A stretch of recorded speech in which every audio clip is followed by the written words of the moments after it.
My name is Frances Brown Reupena. I am the coordinator of the Water and Sanitation Sector from Samoa under the Ministry of Natural Resources and Environment. Well, we have been asked to present on the addressing climate change through disaster risk reduction and coastal zone management.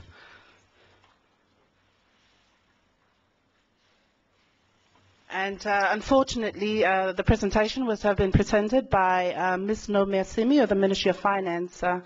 Unfortunately, she's not able to join us in this GCCA get-together, so I will be presenting on her behalf.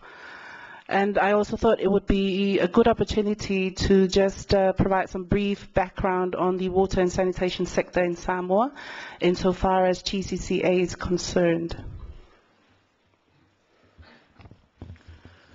So the water and sanitation sector in Samoa includes water supply. And under water supply, we deal with Samoa Water Authority or the national service provider. Currently provides about 80% of water to the total population. And then we also have independent water schemes, so these are the village-managed water supplies. And right now we're also looking into rainwater harvesting for those communities or the part of the population that currently do not have access to reticulated water supply.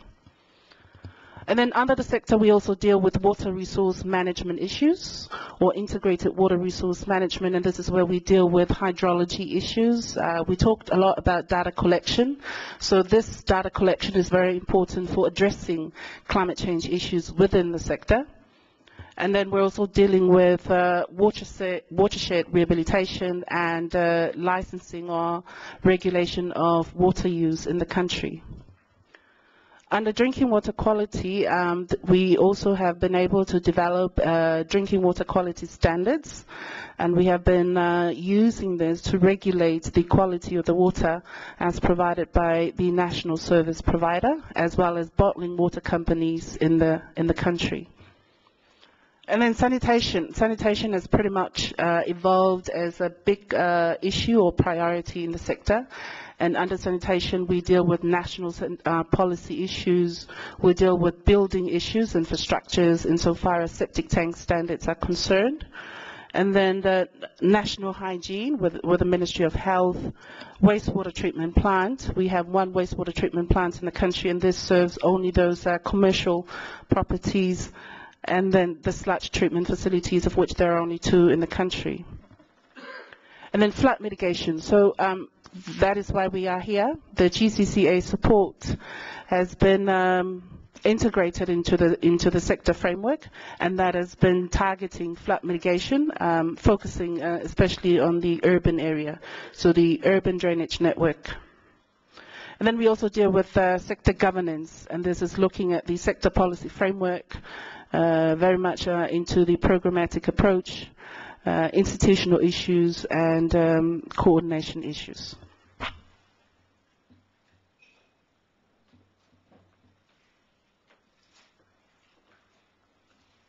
So just to give you an idea of the planning framework, we talked a lot about mainstreaming climate change into national planning yesterday, and this is the case as with the water and sanitation sector. We have the national strategy, which at the moment has been supported by the sector-wide approach, where priorities are being identified and prioritized with all the sectors in the country. And then these are very much mainstreamed into each of the implementing agencies' corporate plans, and then down to their budget. So the question is, are these initiatives or are climate change initiatives mainstreamed within the planning framework? It's very much so in our case. And that, just to give you the institutional framework of all the players or the actors within the sector, right, briefly. And how do we coordinate? How do we relate or work together with all those players and actors in the sector? So this is the coordination framework, and that pretty much drives the coordination of implementation within the sector. It's not just implementation, you're looking at planning, implementation, monitoring and evaluation, and so forth.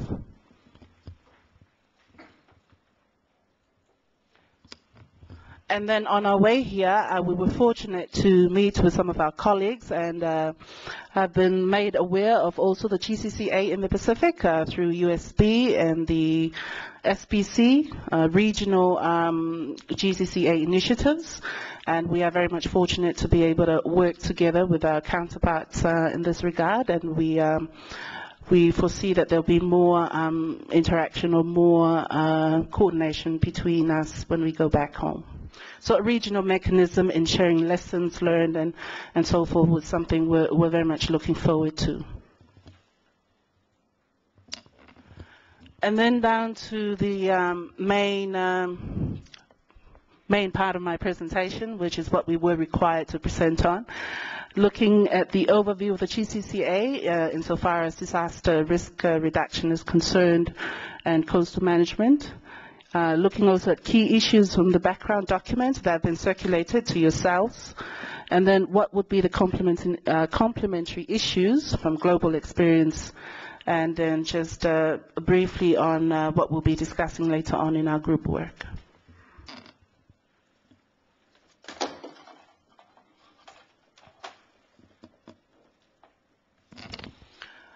So an overview of the GCCA experience. The GCCA existing and foreseen programs have the disaster risk reduction component, coastal zone focus, currently in 9 countries and 2 regions. 5 of the country programs and the regional programs have a major coastal zone component. And there are other programs that include support to wider strategies, and this also includes drainage infrastructure, which has been Samoa's experience or a current project under the GCCA. And most are in mid-implementation. About 65% have started, but there are also some who have just started. In this case, includes also Samoa's activities. So just to present an example, from Samoa's own experience with the drainage infrastructure. And this is very much focused on the rehabilitation of our urban drainage infrastructure. Our urban area is very much, it's a flood-prone area, low-lying. It's about 1 meter, elevation is about 1 meter above sea level. So you can imagine the sort of issues we've had to deal with in terms of flooding. And we've had many cases of intense rainfall. Even with climate change now, we foresee there'll be more intense rainfall that we will have to face with. So it's very much something that we're looking at addressing at the moment to minimize the impacts of climate related, not only in terms of public health, but also in terms of our economic development. And under this GCCA program, we're looking at rebuilding and upgrading priority drainage infrastructure for stormwater flows in Apia. I am pleased also to note that I am here with my colleague from the Land Transport Authority, Ms. Ana Ayoluputea, who is a civil engineer responsible. Land Transport Authority is responsible for implementing this particular component under the GCCA. And in our hope is to set up an effective drainage infrastructure management system, as well as coming up with a maintenance manual to ensure that these networks are continually maintained, right? Just some of the key issues from the GCCA disaster risk reduction technical paper. We've identified reducing vulnerability to disaster-related effects of climate change, and this is looking at increasing the adaptive capacities of countries to deal with the impacts of climate change. And then also looking at investing in data collection, and this has been something that has been mentioned, not just, it's not something new. And I think this is something that the GCCA is hoping to invest in, is to improve our data collection. But not only that, but to add value to what's already been happening with many of the countries.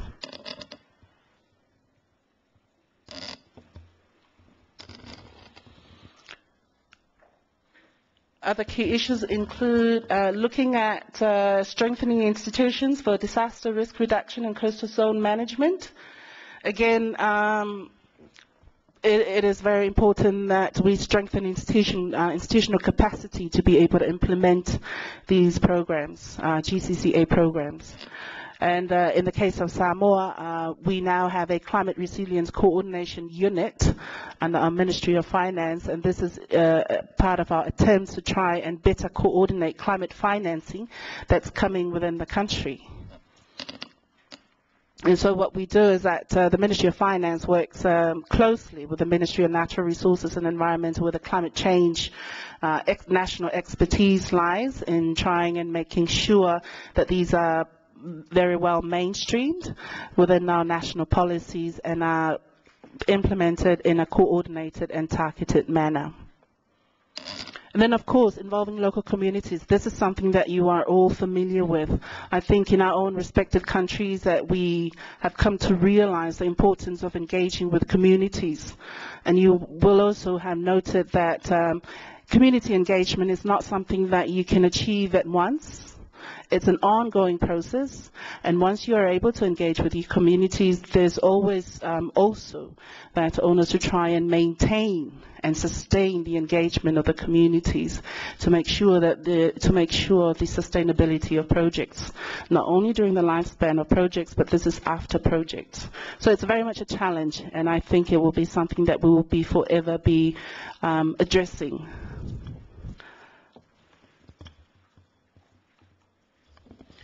Combining soft and hard measures. Again, this is looking at softer measures. In our case, we've been looking at balancing, replanting, mangrove replanting, and putting in place our seawalls. So in many cases, you know, it's very different across many countries. So it's a more a case of balancing based on your needs, that what would be the best options for the country. So looking at a mix of hard and softer measures. Learning from field activities, again, there's been a lot of emphasis on doing demonstration projects or pilots, and then looking at whether this can be replicated or upscaled at a national level. So, but then again, that begs the question that if we do indeed decide to upscale, is there going to be enough resources for us to upscale this at the national level? So these are some of the issues that we need to consider, but certainly learning from field activities is an important part of our work, and it should be something that should be emphasized in many countries, because what may benefit one country may be different or varies greatly in other countries. So it's always good to invest in piloting some of the programs and making sure that we have lessons learned to take that program further. So key issues to be reinforced, and looking at complementary issues from a global experience. We believe that climate change disasters are a development concern. Important, therefore, to use an integrated approach. And again, integrating an integrated approach is not something new. We have discussed this in many other forums. But again, it's also worth to relook at how well, to what extent, are we integrated with our own national planning regimes? So it's something that we need to still to better reinforce or to strengthen. Need to promote research, fact-finding to better understand roots of disaster climate change. Again, this has been something that's been coming across from the countries. The need to invest in evidence-based research to inform our decision-making processes. So that is a very important aspect. Need to implement innovative measures to strengthen and maintain engagement of communities in a strategic and targeted approach. Again, you don't want to go to a community where life is easier for them compared to, so the need, what that is saying is pretty much to target critical communities in need and be able to prioritize our efforts in addressing those needs. and again, be a little bit more innovative. Again, drawing from Samoa's experience, we're looking at engaging with NGOs to drive community engagement forward. Sometimes you find communities are not really, do not really trust public officials coming and bringing in messages across. So the use of NGOs to take that message across is something we're looking into, again, to try and engage with our communities. There's a need to develop and sustain strategic partnerships. Certainly that's something that you're all familiar with. Infrastructure-based options. Again, when we're talking about climate change, it's looking at how different we can do things that we are doing at the moment, and looking at investment planning, more emphasis into planning, looking at options, alternative options that are feasible for each country. So again, it's something that's worth looking into and something that needs to be reinforced more. And then there is a need for donors and development partners to coordinate themselves. And then, again, coming from the experience of Samoa as well, and I think a lot has been placed on the countries to be able to mainstream and coordinate efforts. But then, again, we're also saying that these donors and our development partners also need to talk to each other, right? And that should at least help to better facilitate mainstreaming of efforts within the countries. And then just some thoughts there for the group work later on disaster risk reduction. How are disaster risk reduction and coastal zone management being addressed in your GCCA program?